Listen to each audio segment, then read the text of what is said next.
దేవుని పరిశుద్ధ నామమున వందనములు తెలియజేస్తా ఉన్నాను.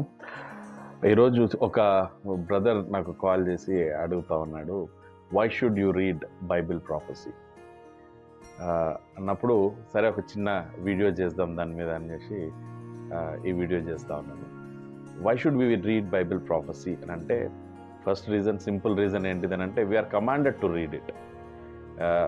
జెనసిస్ ఫస్ట్ చాప్టర్లో దేవుడు, ఆదికాండం 1వ అధ్యాయంలో దేవుడు వెలుగు కలుగును గాక అని అంటాడు. దాని తర్వాత కింది వచనాలలో ఉదయం కాలము సూర్యుడినిచ్చాడు, కిందికి రాత్రి కాలంలో చంద్రుడినిచ్చారు, నక్షత్రాలను ఇచ్చాడు. అది వేరే విషయం.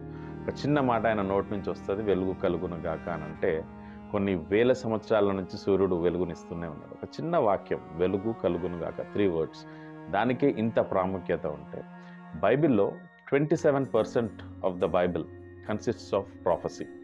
ప్రవచనాల గురించి 27% బైబిల్లో రాశారు. So we are commanded to read the Bible prophecy. Second reason ఏంది అని అంటే, ప్రవచనాలు ఎప్పుడైతే మనం చదువుతూ ఉంటామో, అది మనకొక తెలియని విషయాలను తెలియజేస్తూ ఉంటుంది. రాబో దినాలలో ఏం జరగబోతుందో దేవాది దేవుడు ముందుగానే ఆ బైబిల్లో మొత్తం కూడా రాసి పెట్టాడు. కాబట్టి అది ఒక విషయం మనకు తెలుస్తూ ఉంటుంది. మూడవది వచ్చేసి, ఎప్పుడైతే మనము ఈ ప్రాఫెసీ గురించి చదువుతూ ఉంటామో, చాలా అద్భుతమైన కాన్ఫిడెన్స్ మన లోపలికి వస్తుంది. బైబిల్లో ప్రతి ఒక్కటి దేవుడు రాసి పెట్టిండు మనకు అని చెప్పేసి. సెకండ్, మన విశ్వాసం ఎక్కువగా అవుతుంటుంది అనమాట.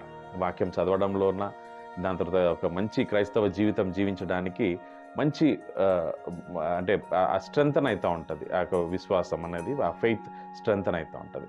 అండ్ ఇంకొక రీజన్ ఏంటిదని అంటే, ప్రవచనాలు చదువుతూ ఉన్నప్పుడు అనేక విషయాలు మన కళ్ళ ముందల దేవుడు రాసిన ప్రవచనాలు జరుగుతూ ఉన్నప్పుడు, అది చూసినప్పుడు ఎంత సంతోషం కలుగుతుంది అని అంటే, మన లోపల ఆ రిపెంటెన్స్ అనేది కలుగుతూ ఉంటుంది. దాని తర్వాత రీకన్సిలేషన్ జరుగుతూ ఉంటుంది, దేవునితోటి ఇన్లైన్మెంట్ అవుతూ ఉంటుంది. దాని తర్వాత మనము ప్రిపేర్ అవుతాం, దేవుని యొక్క రాకడకు మనం ప్రిపేర్ అవుతాము. మనం ఎప్పుడైతే ప్రిపేర్ అవుతామో, మన తాపత్రయం ఏముంటుందంటే, ఇతరులను కూడా మనం ప్రిపేర్ చేసేటట్లుగా మనం తయారవుతూ ఉంటాం. So reading Bible prophecy is very good. It is commanded to read Bible prophecy. Thank you so much.